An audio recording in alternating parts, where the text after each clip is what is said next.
Menningararfur Íslendinga hvorki konungshallinn né kastalar, gull né gersemar, heldur sögurnar sem lifað hafa með þjóðinni frá upphafi byggðar. Ekki eingöngu hetjusögur skráðar á kálfskinn, heldur einnig hvers konar þjóðsögur og munnmæli sem gengið hafa mann fram af manni, öld eftir öld. Það ekki erfitt að giska á hvers vegna slíkar sögur urðu svo lifandi og trúlegar í hugum Íslendinga fyrr á öldum. Húsakostur var þröngur, torfbæir með löngum göngum, ljósmeti af skornum skammti og grútartýru tíðum einasti ljósberinn. Í hverju horni gátu því leynst draugar og forinjur sættu færis að æra fólk og trilla og meðan vetrarbílirnir geisuðu úti fyrir. Samgöngur voru erfiðar og oft liðu vikur eða mánuðir svo að fólk fór ekki á milli bæja, enda geta veður á Íslandi breyst eins og hendi sé veifað. En hvað fjölluðu þessar sögur? Jú, þær fjölluðu allt það viðsjárverða í tilverunni. Tröllin í fjöllunum og útilegumenn sem flúið höfðu til óbyggða undan réttvísinni. Þetta voru sögur skartklædda álfa sem áttu sér glæsileg heimkynni í klettaborgum.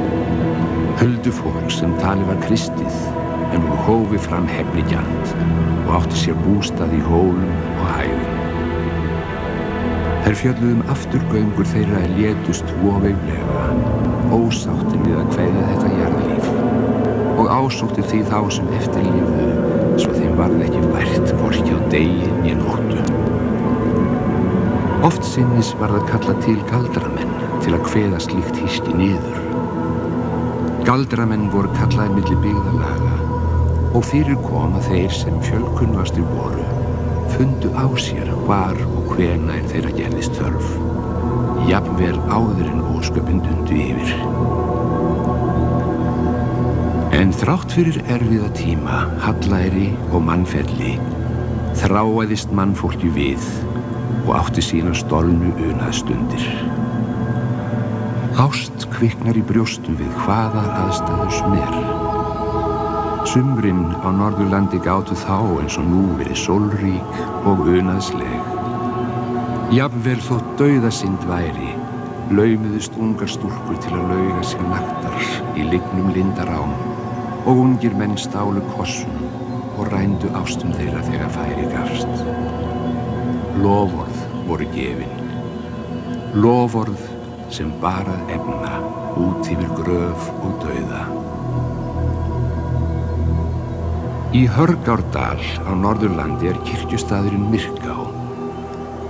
Sagt að fyrr á öldum hafi þar búið ungur djákni þjónaði kirkjunni. Hann átti vingott við unga stúlku, vinnukonu á pressetrinu Bægisá í næsta dal. Hún hét Guðrún, en hvergi getið nafn djáknans. Eitt sinn á jólaföstu lét djákni söðla hest sinn Faxa og reiða Bægisá þeirra erinda að bjóða Guðrúnu til jólagleði á Myrká.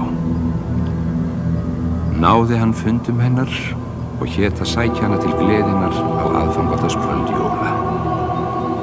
En skjótt skipast veður í lofti og heimleiðinni gripu forlögin í taumana.